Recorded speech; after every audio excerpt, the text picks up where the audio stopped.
जय श्री कृष्णा। राधे राधे। सभी भक्त जनों को मेरा सादर प्रणाम। आज मैं शनिवार की गाथा सुनाने जा रही हूँ। इस गाथा को आप सभी श्रवण करें ताकि शनि भगवान को कृपा आप पर हमेशा बने रहे।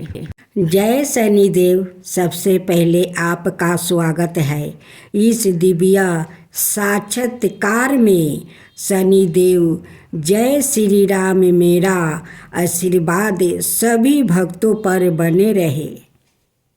संवाददाता प्रभु लोग आपसे अक्सर डरते हैं, आपको क्रूर ग्रह कहते हैं। क्या आप सचमुच कठोर है? शनिदेव नहीं पुत्रा, मैं कठोर नहीं, अन्याय प्रिय हूँ। मैं किसी से बैर नहीं रखता। जो जैसा कर्म करता है उसे वैसा ही फल देता हूँ। यही तो मेरा धर्म है। संवाददाता तो क्या आपकी 7.5 और 2.5 का डर व्यर्थ है? शनिदेव डर की नहीं, सुधार की आवश्यकता है। 7.5 का अर्थ है आत्मचिंतन का समय, जब व्यक्ति अपने कर्मों का हिसाब समझता है। जो सच मन से भक्ति करता है, सत्य मार्ग पर चलता है, उसे मेरा कोई भय नहीं है। संवाददाता प्रभु आज के युग में आपके क्या संदेश है? मानव समाज के लिए शनि देव सब एक संदेश कर्म करते रहो। फल की चिंता मत करो, अन्याय मत करो, किसी को कष्ट मत दो और अपने माता पिता का आदर करो। यही सच्ची पूजा है। संवाददाता अद्भुत बहुत सुंदर संदेश दिया है आपने। शनिदेव जो भी यह संवाद सुने उसे मैं आशीर्वाद देता हूँ। दुख दूर हो जाता है और अन्याय का प्रकाश सदाए बने रहे। शनिवार के दिन व्रत करने से शनि ग्रह का दोष समाप्त हो जाता है। भविष्य में आने वाली शनि के प्रकोप से भी बचा जा सकता है। शनि की 7.5 और 2.5 से छुटकारा मिलता है और बिगड़ा काम पूरा होता है। इससे नौकरी और व्यापार में सफलता तो मिलता ही है, साथ ही साथ सुख समृद्धि, मान सम्मान और धन यश की प्राप्ति होती है। शनिवार के दिन व्रत रखने से घर में सुख और शांति रहती है। इसके अलावा रोग से भी छुटकारा मिलता है। अब शनि व्रत कथा। एक समय स्वर्ग लोक में सबसे बड़ा कौन के प्रश्न पर नवग्रहों में वाद विवाद हो गया। विवाद इतना बढ़ा कि परस्पर भयंकर युद्ध की स्थिति बन गई। निर्णय के लिए सभी देवता देवराज इंद्र के पास पहुंचा और बोले, हे देवराज, आपको निर्णय करना होगा कि हम में से सबसे बड़ा कौन है। देवताओं का प्रश्न सुनकर देवराज इंद्र उलझन में पड़ गया। इंद्र बोले, मैं इस प्रश्न का उत्तर देने में असमर्थ हूँ। हम सभी पृथ्वी लोक में उज्जैनी नगरी में राजा विक्रमादित्य के पास चलते हैं। देवराज इंद्र सहित सभी ग्रह देवता उज्जैनी नगरी पहुँचे। महल में पहुंचकर जब देवताओं ने उनसे अपना प्रश्न पूछा तो राजा विक्रमादित्य भी कुछ देर के लिए परेशान हो उठे, क्योंकि सभी देवता अपनी अपनी शक्तियों के कारण महान है। किसी को भी छोटा या बड़ा कह देने से उनके क्रोध के प्रकोप से भयंकर हानि पहुंच सकती है।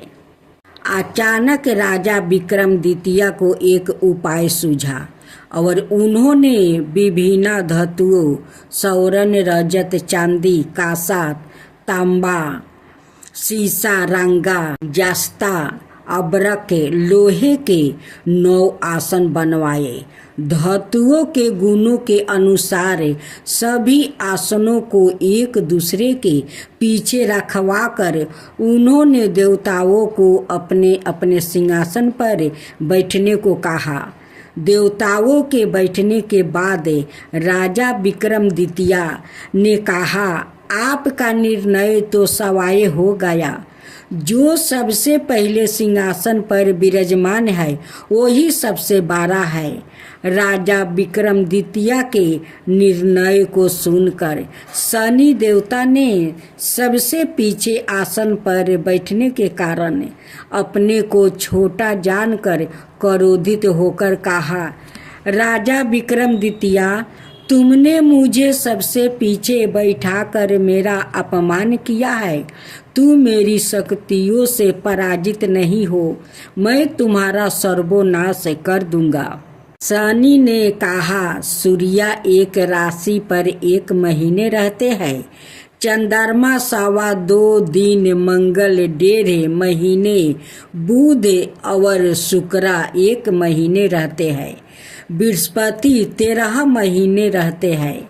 लेकिन मैं किसी राशि पर 7.5 बरस 7.5 तक रहता हूँ। बड़े बड़े देवताओं को मैंने अपने प्रकोप से पीड़ित किया है।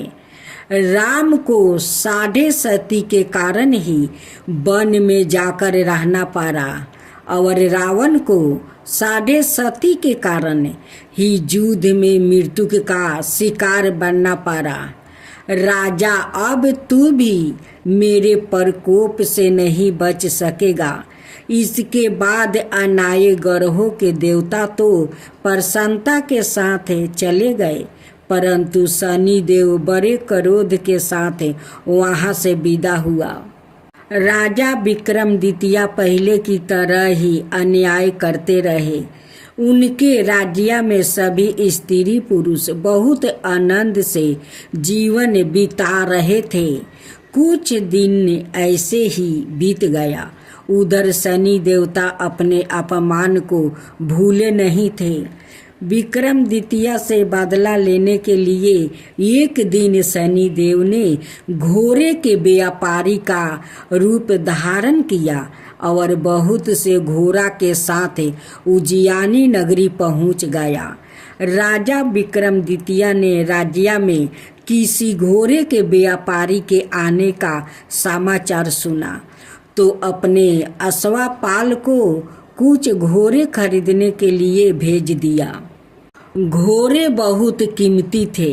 अश्वपाल ने जब वापस लौट कर आया इस संबंध में बताया तो राजा विक्रमादित्य ने सवाए आकर एक सुंदर और शक्तिशाली घोड़े को पसंद किया। घोड़े की चाल देखने के लिए राजा उस घोड़े पर सवार हुआ तो वो घोड़ा बिजली की गति से दौड़ पड़ा। तेजी से दौड़ता घोड़ा राजा को दूर एक जंगल में ले गया और फिर राजा को वहां गिराकर जंगल में कहीं गायब हो गया। राजा अपने नगर को लौटने के लिए जंगल में भटकने लगा, लेकिन उन्हें लौटने का कोई रास्ता नहीं मिला। राजा को भूख प्यास लग आई थी। बहुत घूमने पर उसे एक चरवाहा मिला। राजा ने उसे पानी मांगा। पानी पीकर राजा ने उस चरवाहा को अपनी अंगूठी दे दिया। फिर उससे रास्ता पूछकर वो जंगल से निकल कर पास के नगर में पहुंच गया। राजा ने एक सेठ की दुकान पर बैठकर कुछ देर आराम किया। उस सेठ ने राजा से बातचीत की तो राजा ने उसे बताया कि मैं उज्जैनी नगरी से आया हूँ। राजा के कुछ देर दुकान पर बैठने से सेठ जी की बहुत बिक्री हुई। सेठ ने राजा को बहुत भगवान समझा और खुश होकर उसे अपने घर भोजन के लिए ले गया। सेठ के घर में सोने का एक हार खूंटी पर लटका हुआ था। राजा को उस कमरे में छोड़कर सेठ कुछ देर के लिए बाहर गया। तभी एक आश्चर्य घटना घटी। राजा के देखते देखते सोने के उस हार को खूंटी निगल गई। सेठ ने कमरे में लौट कर आया, हार को गायब देखा तो चोरी का संदेह राजा पर ही किया, क्योंकि उस कमरे में राजा ही अकेला बैठा था। सेठ ने अपने नौकरों से कहा कि इस परदेसी को रस्सियों से बांधकर नगर के राजा के पास ले चलो। राजा ने विक्रमादित्य से हार के बारे में पूछा तो उसने बताया कि उसके देखते ही देखते खूंटी ने हार को निगल लिया था। इस पर राजा ने क्रोधित होकर चोरी करने के अपराध में विक्रमादित्य के हाथ पांव कटवाने का आदेश दे दिया। राजा विक्रमादित्य के हाथ पांव कटवाकर उसने नगर की सड़क पर छुड़वा दिया गया। कुछ दिन बाद एक तेली उसे उठाकर अपने घर ले गया और उसे अपने केलू पर बैठा दिया। राजा आवाज देकर बैलों को हाँकता रहता। इस तरह तेली का बैल चलता रहा और राजा को भोजन मिलता रहा। शनि के प्रकोप की 7.5 पूरी होने पर वर्ष ऋतु आरंभ हुआ। राजा विक्रमादित्य एक रात मेघ मल्हार गा रहा था कि तभी नगर के राजा की लड़की राजकुमारी मोहिनी रथ पर सवार उसे तेली के घर के पास से गुजर रही थी। उसने मेघ मल्हार सुना तो उसे बहुत अच्छा लगा और दासी को भेजकर गाने वाले को बुला लाने को कही। दासी ने लौट कर राजकुमारी को अपंग राजा के बारे में सब कुछ बता दिया। राजकुमारी उसके मेघ मल्हार से बहुत मोहित हो गई थी। अतः उसने सब कुछ जानकर भी अपंग राजा से विवाह करने की निश्चय कर ली थी। राजकुमारी ने अपने माता पिता से जब यह बात कही तो वो हैरान रह गई। रानी ने मोहिनी को समझाया, बेटी तेरे भाग्य में तो किसी राजा की रानी होना लिखी है, फिर तू उस अपंग से ब्याह करके अपने पाँव पर कुल्हाड़ी क्यों मार रही है। राजकुमारी ने अपनी जिद नहीं छोड़ी। अपनी जिद पूरी करने के लिए उसने भोजन करना छोड़ दिया और प्राण त्याग देने का निश्चय कर ली। आखिर राजा रानी को बेबस होकर अपंग विक्रमादित्य से राजकुमारी का विवाह करना ही पड़ा। विवाह के बाद राजा विक्रमादित्य और राजकुमारी तेली के घर में रहने लगी। उसी रात सपने में शनिदेव ने राजा से कहा, राजन तुमने मेरा प्रकोप देख लिया, मैंने तुम्हें अपने अपमान का दंड दे दिया है। राजा ने शनिदेव से क्षमा करने को कहा और प्रार्थना की, हे शनिदेव आपने जितना दुख मुझे दिया है अनाय किसी को ना देना प्रभु, कभी ना देना प्रभु। शनिदेव ने कुछ सोच कर कहा, राजा मैं तुम्हारी प्रार्थना स्वीकार करता हूँ। जो कोई स्त्री पुरुष मेरी पूजा करेगा, शनिवार को व्रत करके मेरी व्रत कथा सुनेगा, उसी पर मेरी अनुकंपा बनी रहेगी। प्रात काल राजा विक्रमादित्य की नींद खुली तो अपने हाथ पांव देख कर राजा को बहुत खुशी हुई। उसने मन ही मन शनि देव को प्रणाम किया। राजकुमारी भी राजा के हाथ पांव सही सलामत देखकर आश्चर्य में डूब गई। तब राजा विक्रमादित्य ने अपना परिचय देते हुए शनि देव के प्रकोप की सारी कहानी सुनाई। सेठ को जब इस बात का पता चला तो दौड़ता हुआ तेली के घर पहुंच गया और राजा के चरणों में गिर कर क्षमा मांगने लगा। राजा ने उसे क्षमा कर दिया, क्योंकि यह सब तो शनि देव के प्रकोप के कारण हुआ था। सेठ राजा को अपने घर ले गया और उसे भोजन करवाया।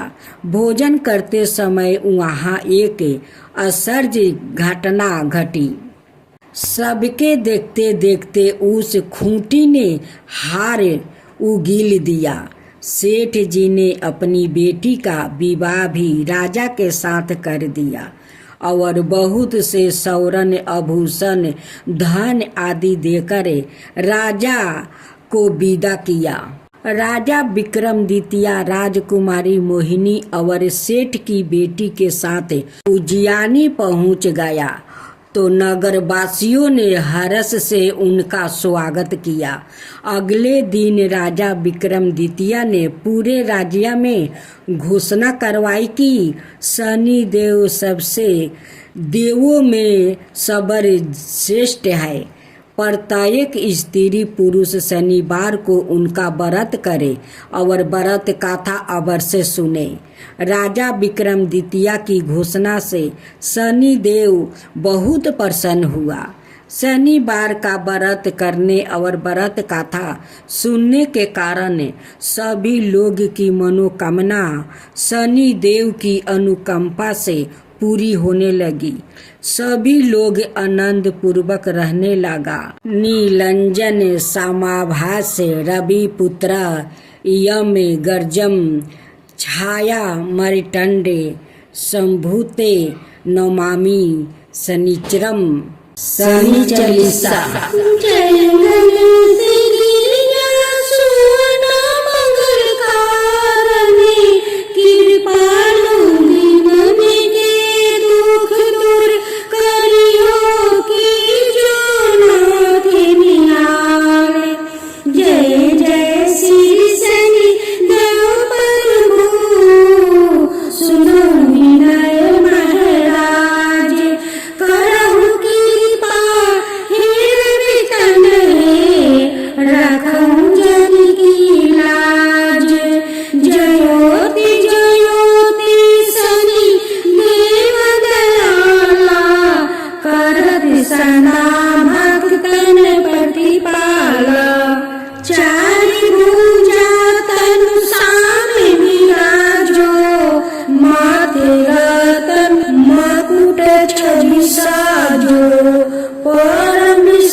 कुंडल सरवने चम चम चमके यही माला मुख तने मणि दमके कर में गादा तीर सूल ठाकुरा पर बीच करो हरही संध्यारा पिंगल कृष्णो छाया नंदने यमी को नष्टे रुद्र दुखी मंजने सोनी मध्य सनिदासा नामा भानुपुत्र पूजहि सभी कामा जा पर प्रभु प्रसन्न हो जाही रखऊँ रावण कर छन माही पर्वत तीरिन होई निहारते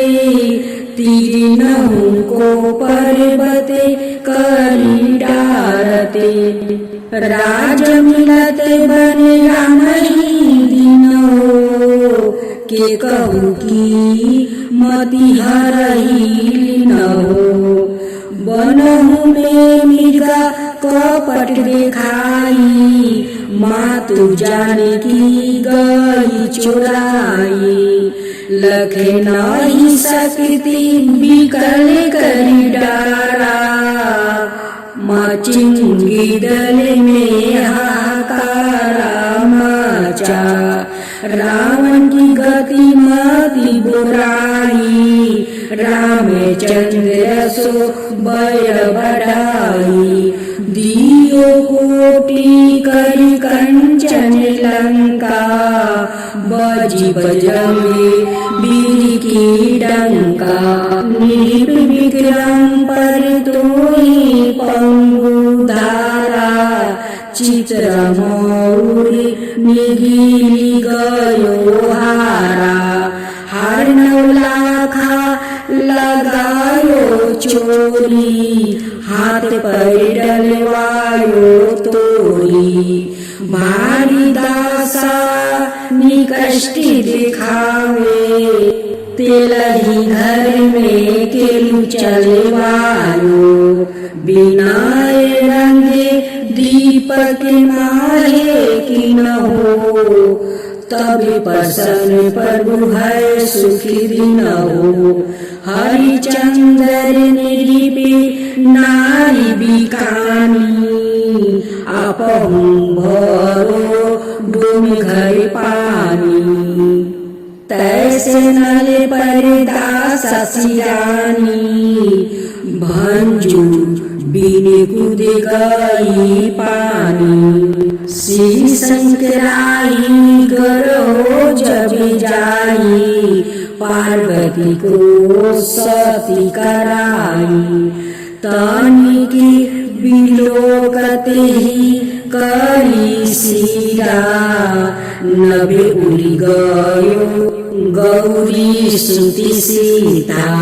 पांडवा पर भयो दासा तुम्हारी, बची दुर्पति होती उतारी। कौरव के भी गति मति मरायो, युद्ध महाभारत करी डेरायो। रवि कह मुखे माए धरि तते काला, लेकर कूदे परो पताला। शेष देव लखी मिनती लाई, रवि को मुक्ति दियो छुड़ाई। बाहन प्रभु के साथ सुजाना, जग दिगज गर्दभ मेरी घिसौना।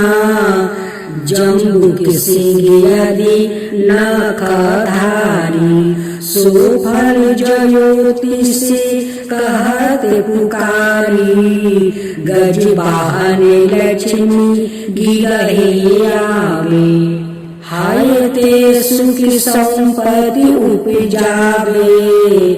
गर्द बिहानी करे बहु काजा, सिंगी सिद्धि करे राजा समाजा।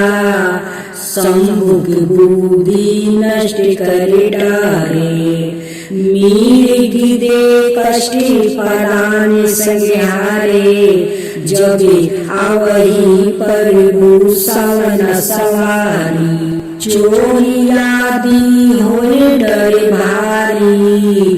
तैसही चारी चरण यह नामा, सवरण लोहा चांदी और तामा। लोहा चरण पर जबे प्रभु आवे, धन जन संपत्ति नष्ट करावे। समाता तर मारजते सुविकारी, सौरन सबर सबर सुख मंगल भारी। जो यह शनिचर लीतर नीति गावे, कबहु न दासा निकष्टे सतावे, अधिभूति नादि दिखावे लीला। करो शत्रु के नासी बलि ढीला, जो पंडित सुयोग बुलवाई। विधवत शनि ग्रह शांति कराई, पीपल जल शनि दिवस चढ़ावते। दीपदान दे बहु सुखी पावते, कहत राम सुंदर प्रभु दासा। शनि सुमिरत सुखी होते प्रकाशा, पाठ शनि चाराए देव को की हो भक्त तैयार। करत पाठ चालीसा दिन हो भव सागर पार। शनिवार व्रत की आरती। आरती की जो नर सिंधी कुंवर की, वेद विमल यश गाऊ मेरे प्रभु जी। पहली आरती पहला देव बारे, हिरण्यकशिपु नख उदर बिदारे। दूसरी आरती बामन देवा बलि के द्वार, पधारे हरिदेवा। तीसरी आरती ब्रह्म पधारे, साहस बाहु के भुजा उखारे। चौथी आरती असुर संहारे, भक्ति भविष्ण लंका पधारे। पांचवी आरती कंस पछारे, गोपी ग्वाला शाखा प्रति पाले। तुलसी को पतरा कंठ मानी, हीरा हर सी निरेखी गावे दास कबीर।